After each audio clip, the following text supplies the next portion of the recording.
तो दोस्तों sorry for the interruption. कुछ टेक्निकल इशू हो गया था दोस्तों। ठीक है, अपन कंटिन्यू करते हैं। ठीक है। मैं क्या बोल रहा था दोस्तों, जो टैक्स लाइबिलिटी होती है वो डिसाइड करने के लिए दोस्तों, अगर मान लीजिए आप कोई भी सर्विसेज या गुड्स सप्लाई करते हैं और आप दो सर्विसेज को मर्ज करके सप्लाई करते हैं या दो गुड्स को आप मर्ज करके सप्लाई करते हैं, अगर आप बंडलिंग बना के सप्लाई करते हैं दोस्तों। एग्जाम्पल एग्जाम्पल जैसे आपने लैपटॉप परचेस करने गए। लैपटॉप जब आप परचेस करेंगे तो आपको लैपटॉप की बैटरी भी मिलेगी, साथ में आपको लैपटॉप के साथ एक माउस भी मिलेगा, है ना। आप लैपटॉप के साथ को एंटीवायरस भी मिलेगा, आपको लैपटॉप के साथ माइक्रोसॉफ्ट का सॉफ्टवेयर भी मिलेगा। समझ में आई मेरी बात? तो ये है कंपोजिट। अगर आपने दो सप्लाई, तीन चार सप्लाई को एक साथ, दो या दो से अधिक सप्लाई को अगर एक साथ मर्ज करके आपने दिया है, किसी कस्टमर को सिंगल प्राइस के लिए बेचा है, और उस केस में और आप जो है एक ही प्राइस चार्ज कर रहे हैं और एक ही रेट लगाना चाहते हैं दोस्तों, तो कौन सा रेट लगेगा दोस्तों? प्रीडोमिनेंट सप्लाई का रेट लगेगा। सिंपली बात है, आपने दो अलग अलग रेट की चीजों को मर्ज करके एक सिंगल प्राइस के लिए कस्टमर को सेल किया है, तो उस केस में उसको क्या चीज का सप्लाई माना जाएगा, कौन सा रेट लगेगा दोस्तों? अगर आपने जो दो गुड्स या सर्विसेज जिसमें अलग अलग रेट थे उसको मर्ज करके बंडल बना दिया है और बंडल बना के अगर आप बेच रहे हैं, तो अगर वो ऑर्डिनरी कोर्स ऑफ बिजनेस में या नेचुरली बंडलिंग उसकी होती होगी, तो उस केस में ओके, अगर उसकी नेचुरली बंडलिंग होती होगी तो उस केस में उसको कंपोजिट सप्लाई ट्रीट किया जाएगा। और आप दो ऐसे लोग ऐसे अलग अलग रेट की चीजों को मर्ज कर रहे हैं जिसको लोग ऑर्डिनरली मर्ज नहीं करते हैं, तो उस केस में उसको मिक्स्ड सप्लाई ट्रीट किया जाएगा दोस्तों। अगर कोई भी सप्लाई अगर कंपोजिट सप्लाई क्लासीफाई हो जाता है, तो उस केस में प्रिंसिपल सप्लाई पे जो रेट होगा वही जीएसटी का रेट ओके सारे चीजों पे लगेगा। और अगर कोई चीज मिक्स सप्लाई होता है, मतलब आपने दो अलग अलग रेट की चीजों को जबरदस्ती बंडलिंग बनाने की अगर कोशिश कर दी, जिसको आमतौर पे बंडलिंग नहीं किया जाता, तो उस केस पे उस पे क्या होगा? Okay, highest rate of GST हो टैक्स होगा वो लगेगा। अब देखिए दोस्तों, ये जो दो एग्जांपल है, अब होटल के साथ में जो मॉर्निंग ब्रेकफास्ट दिया जाता है, दे आर नेचुरली बंडल्ड। समझ में आ रही मेरी बात? दे आर नेचुरली बंडल्ड दोस्तों, दे आर नेचुरली बंडल्ड। इसको नेचुरली बंडलिंग किया जाता है। आपने देखा होगा हर होटल में ये कॉमन ट्रेंड है कि food okay morning breakfast complimentary होता ही है। तो उनका कहना है जी, प्रिंसिपल सप्लाई क्या था, मेन पर्पस, मेन सर्विस क्या था? मेन सर्विस था होटलिंग। मान लीजिए फूड पे 5% का जीएसटी है और होटल पे 12% का जीएसटी है, तो क्लासिफिकेशन क्या होगा दोस्तों? 12% पे हो जाएगा। मतलब टोटल जो वैल्यू होगा सप्लाई का उस पर 12% का जीएसटी रेट लग जाएगा। या उसके बाजू में देखिए दोस्तों, एक और फोटो लगा हुआ है, उसमें पेन और टाई दोनों को कंबाइन किया गया है। दोस्तों पेन और टाई का कोई कॉम्बो कहीं ऐसा बिकता है क्या? नेचुरली बंडल्ड होता है क्या? तो उस पे देखिए, टाई पे 5% का जीएसटी है और 28% का पेन पे जीएसटी है। तो हाईएस्ट रेट क्या है? 28%। तो बोला टाई पे भी 28% जीएसटी लग जाएगा। अगर आपने दो अलग अलग नेचर ऑफ गुड्स और सर्विसेज जिस पे दो अलग अलग रेट थे, उसका अगर मर्जिंग किया है और वो अगर नेचुरली बंडल्ड मार्केट में नहीं होता है, तो उस केस में ओके यहाँ पे हाईएस्ट रेट ऑफ जीएसटी होगा वो एप्लीकेबल होगा। देखिए कंपोजिट सप्लाई का डेफिनेशन में क्या बोला गया, ध्यान दीजिए। बोला bundling of two or more taxable supply naturally bundled in the ordinary course of business, one of which is a principal supply. अगर आपने दो या दो से ज्यादा सप्लाई को मर्ज किया है, एक कॉम्बो बनाया है, और वो combo natural course of business में होता ही है, तो उस केस में उसको कंपोजिट सप्लाई ट्रीट किया जाएगा। अदरवाइज उसको ओके यहाँ पर बोला, देखिए जैसे कंपोजिट और मिक्स सप्लाई का एग्जांपल देखिए बस। अब देखिए रेट क्या है। अगर पावर बैंक है और दोस्तों मोबाइल है, ठीक है ना, पावर बैंक है और मोबाइल है। समझ में आई मेरी बात? ये पावर बैंक नहीं लग रहा है, ये चार्जर लग रहा है।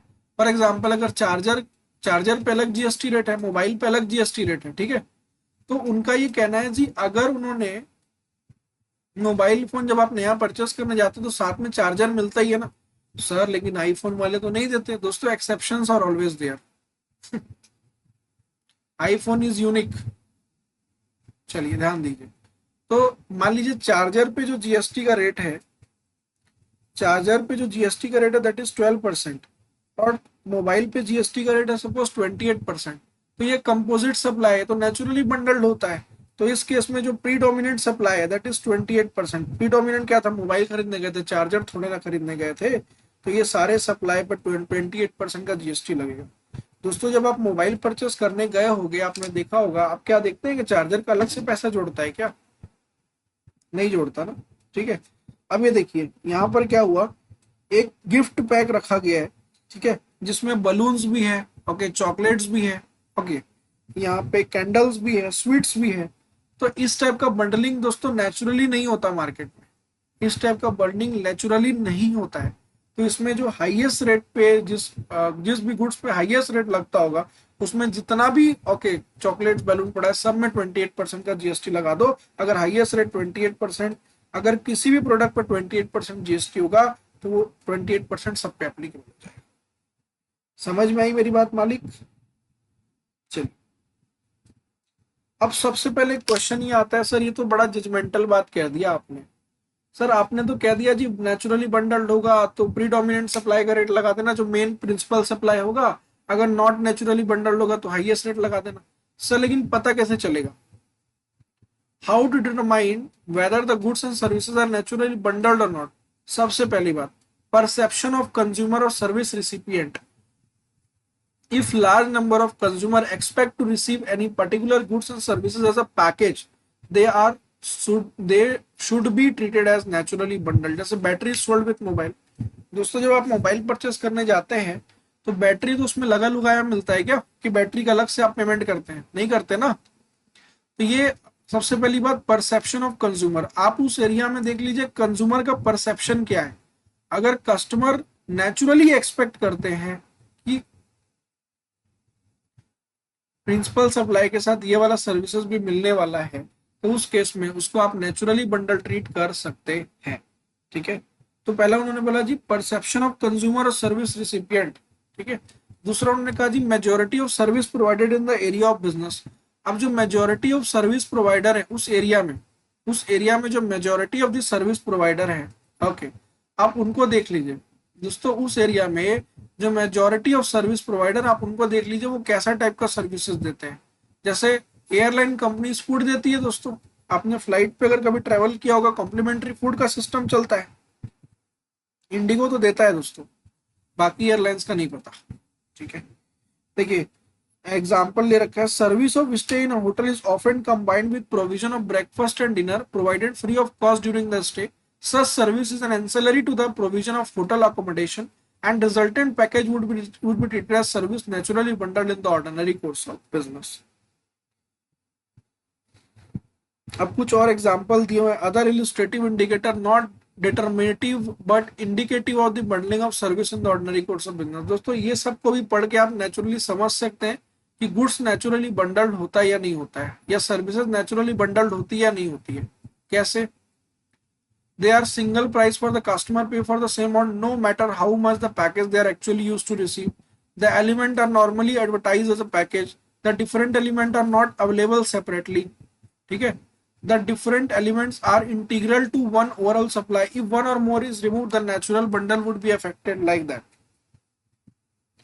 चलिए एक बहुत अच्छा दोस्तों एग्जाम्पल आपकी इंस्टीट्यूट की मॉड्यूल में दे रखा है। एक 5 star hotel is booked for the conference of 100 delegates on the lump sum package with the following facility.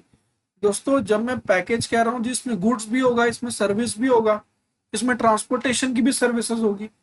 देखिए स्कोप में क्या क्या है। पहला, एकोमोडेशन फॉर डेलीगेट्स।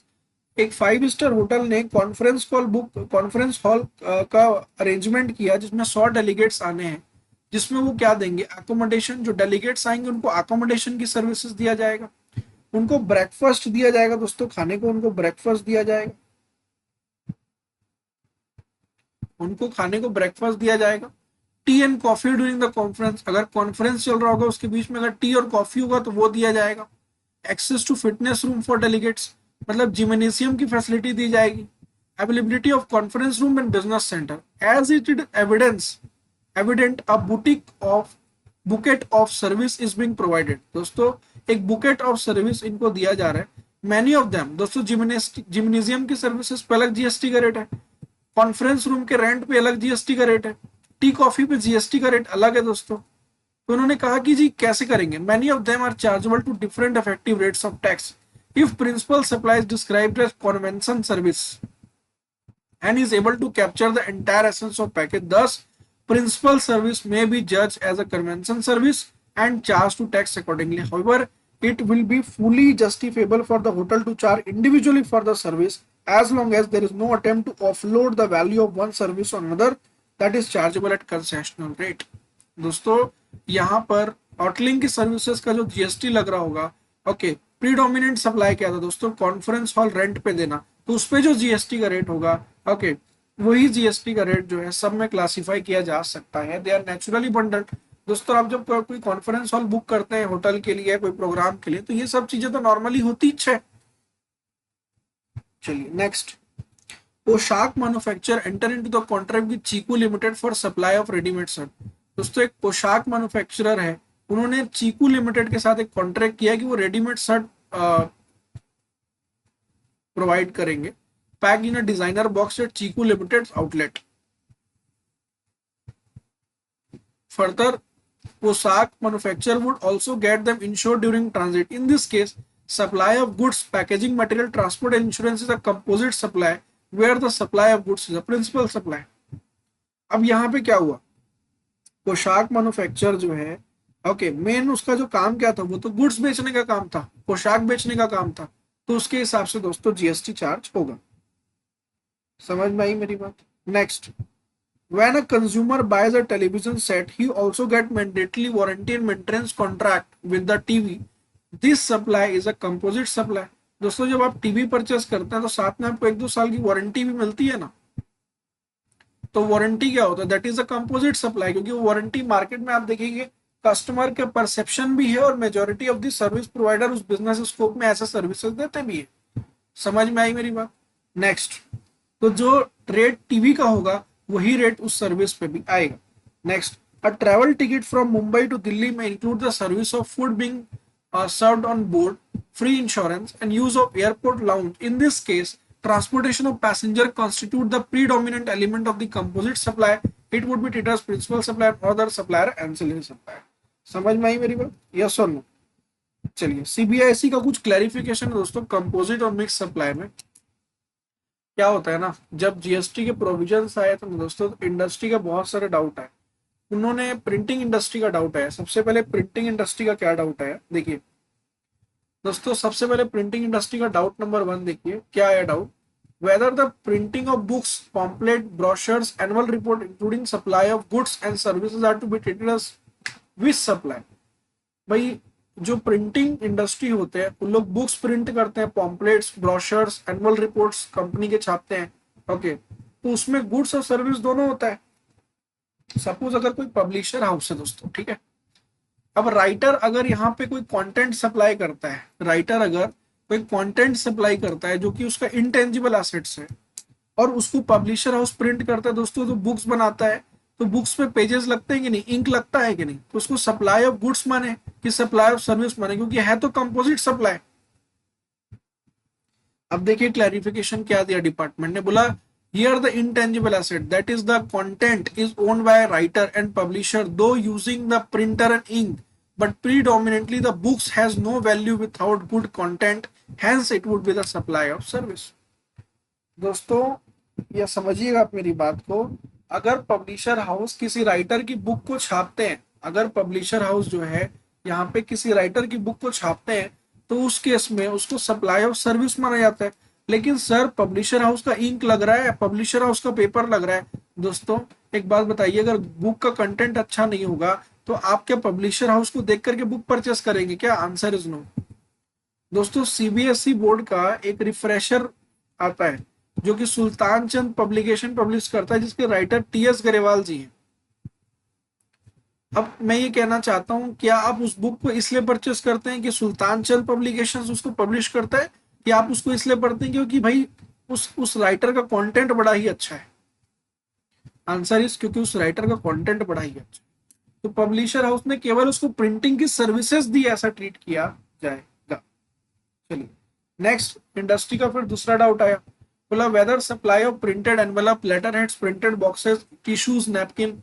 आपने देखा होगा दोस्तों, कई लोग एनवेलप को प्रिंट कराते हैं, लेटर कार्ड्स प्रिंट कराते हैं, टी शर्ट्स प्रिंट कराते हैं अपने, ओके, कोचिंग वाले अपने कोचिंग के नाम से टी शर्ट प्रिंट कराते हैं। आपने अगर एलन में पढ़ते होंगे तो आपने देखा होगा एलन के टी शर्ट्स लोग पहन के घूमते रहते हैं। तो इसको फिर क्या माना जाए, सप्लाई ऑफ गुड्स और सर्विस? इसको दोस्तों, इसको सप्लाई ऑफ गुड्स माना जाए। दोस्तों एक बात बताइए, अगर यहाँ पे letter heads, card, printed envelope दिया जा रहा है, इसकी वैल्यू क्या कंटेंट सप्लाई के ऊपर डिपेंड करती है? नो दोस्तों, ये यूसेज के ऊपर डिपेंड करती है, इसलिए इसको सप्लाई ऑफ गुड्स ट्रीट किया जाएगा। समझ में आई मेरी बात? तो ध्यान दीजिए, अगर कोई इंटेंजिबल एसेट्स, जो नॉलेज बेस्ड चीजें है, जहां पर बुक की या प्रिंटेड मटेरियल की वैल्यू सिर्फ इसीलिए है क्योंकि ये कंटेंट के बेस पे डिलीवर किया गया है, इंटेंजिबल एसेट्स को डिलीवर किया गया है ना, तो उस केस में उसको सप्लाई और सर्विस ट्रीट किया जाएगा। अगर card, boxes, tissues, napkin, wallpaper अगर सप्लाई होता है, ओके, इसको सप्लाई ऑफ गुड्स ट्रीट किया जाएगा। नेक्स्ट दोस्तों देखिए, next next next next food supply to patient. दोस्तों जब आप हॉस्पिटल में कोई पेशेंट एडमिट होता है तो उसको हॉस्पिटल में हेल्थ केयर सर्विसेज के साथ साथ में फूड भी दिया जाता है। देखिए दोस्तों कितने मजे से खाना खा रहा है वो, ठीक है ना। तो उस केस में क्या बोला गया, बोला food supply to patient composite supply माना जाएगा, that is supply of service. देखिए अगर पेशेंट को फूड दिया होगा तो उस केस में उसको कंपोजिट सप्लाई ट्रीट किया जाएगा, क्योंकि पेशेंट यहाँ पर फूड खाने के लिए नहीं आया दोस्तों, पेशेंट यहाँ पे हेल्थ केयर सर्विसेज लेने आया, तो उस केस में उसको सप्लाई ऑफ सर्विस ट्रीट किया जाएगा। लेकिन उसके साथ अगर कोई अटेंडेंट आया है, उसको अगर फूड दिया जा रहा है तो उसको मिक्स्ड सप्लाई ट्रीट किया जाएगा और सेपरेटली दोस्तों चार्जेबल होगा। देखिए, they are not called as supply of goods being or being naturally bundled, hence would be supply of service. चलिए, सो दोस्तों पहला तो ये प्रिंटिंग इंडस्ट्री का एक क्लैरिफिकेशन आया कंपोजिट और मिक्स सप्लाई के ऊपर में सीबीआईसी। दूसरा दोस्तों, ओके, यहाँ पर जो फूड पेशेंट को सप्लाई किया जाता है उसके ऊपर में डाउट्स आए इंडस्ट्री का। तीसरा, एक्टिविटी ऑफ बॉडी बिल्डिंग के ऊपर दोस्तों डाउट आया।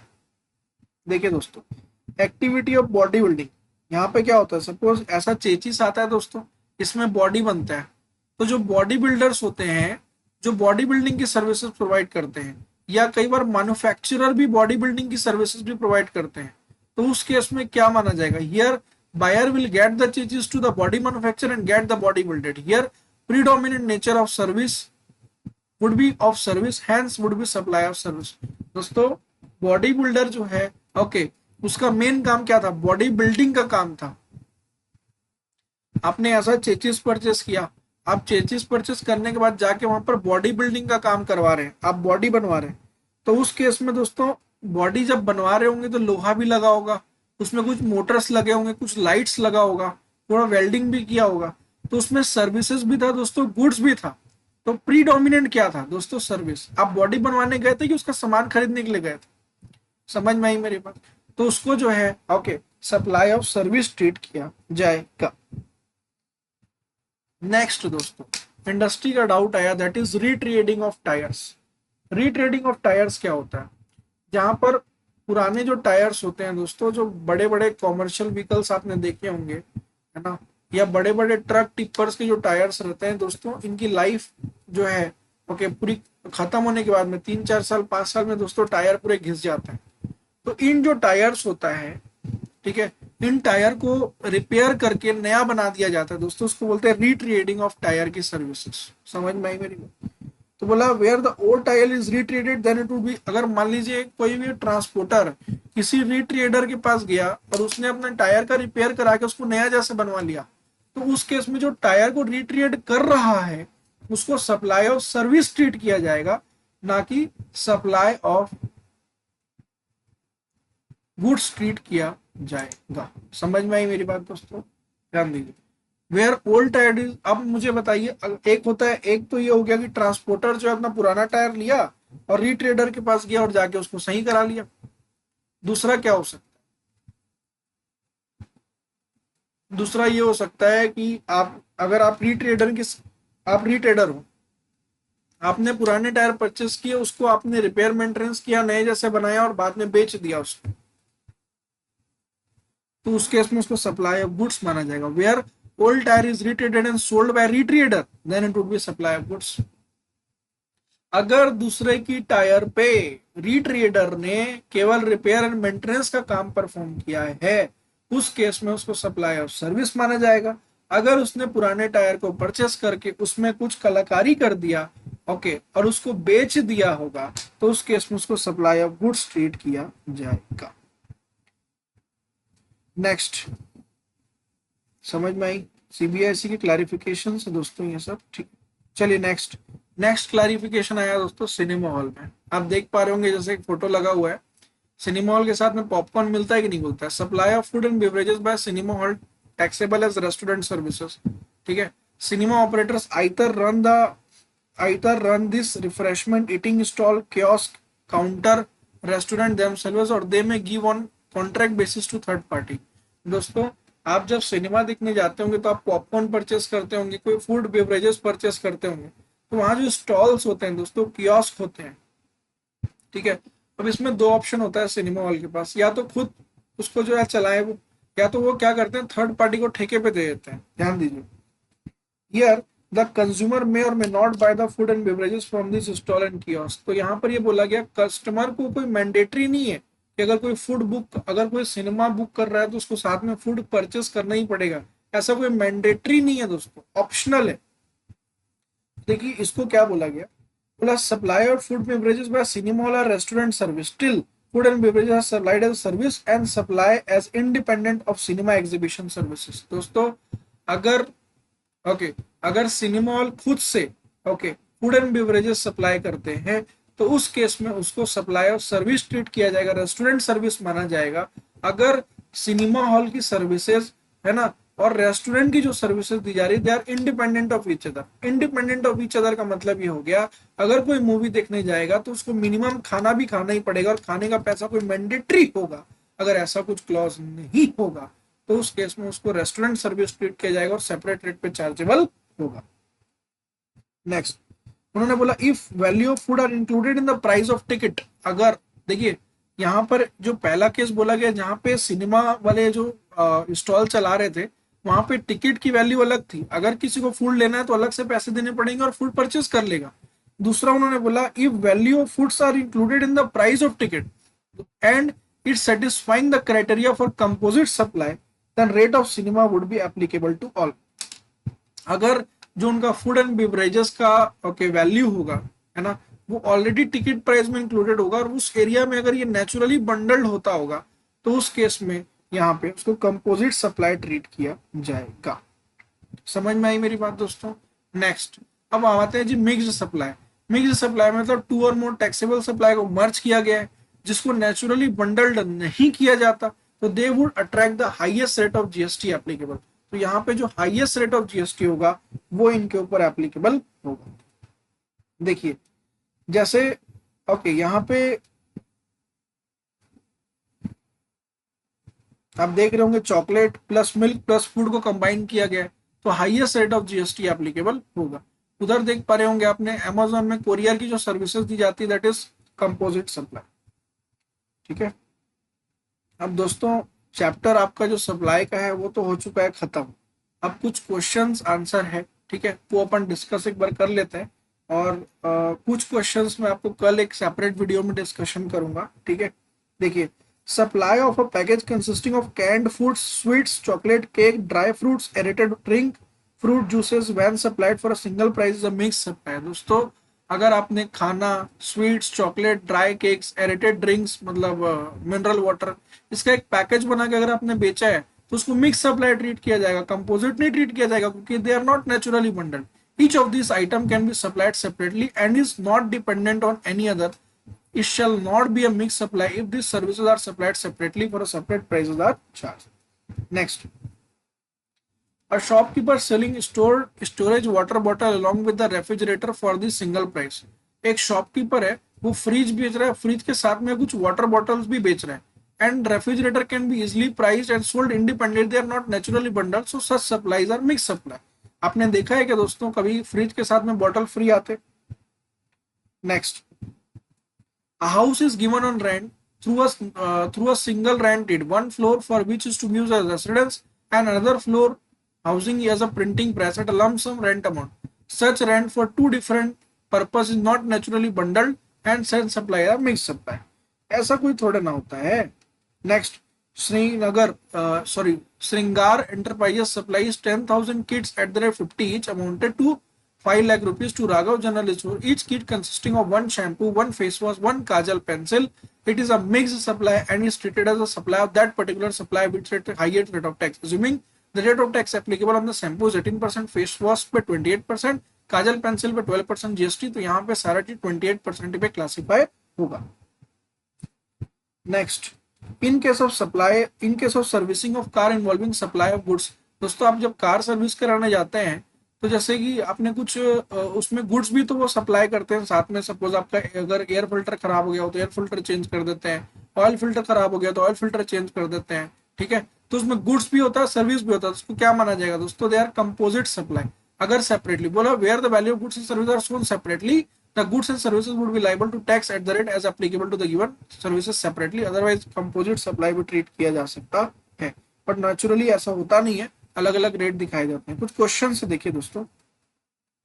Meghraj and company wish to commence the business of supplying ready-made garments with Punjab and its neighboring state Haryana. Kindly state as to what is the taxable event under GST and liability of CGST, UTGST, IGST on the same. दोस्तों what is the taxable event? Taxable event is the supply. वही बोला गया taxable event under GST is the supply of goods and services both made for a consideration course or furtherance of business. CGST, SGST will be levied on interstate supply and IGST will be levied on interstate supply. Next, दोस्तों question है, Damodar private limited registered in Delhi is planning to transfer some goods to its branch office registered is bank Bengal without any consideration so that the goods can be sold from the branch. The company believes that the transaction that will be undertaken by it would not qualify the supplier. No consideration is involved. Ascertain whether the transfer of goods by Damodar Private Limited to its branch office would qualify the supply. Answer is yes.